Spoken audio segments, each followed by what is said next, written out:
Кому бы вы доверили составить контент-план для вашей партии?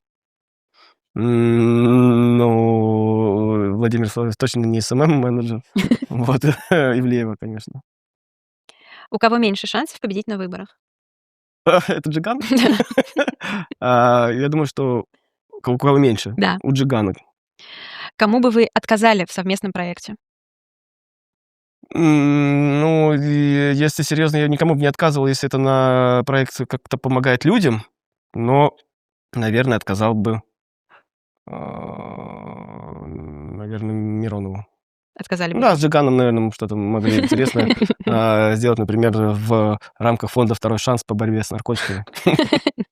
Проект "Петушки". У кого больше шансов стать героем нового мема?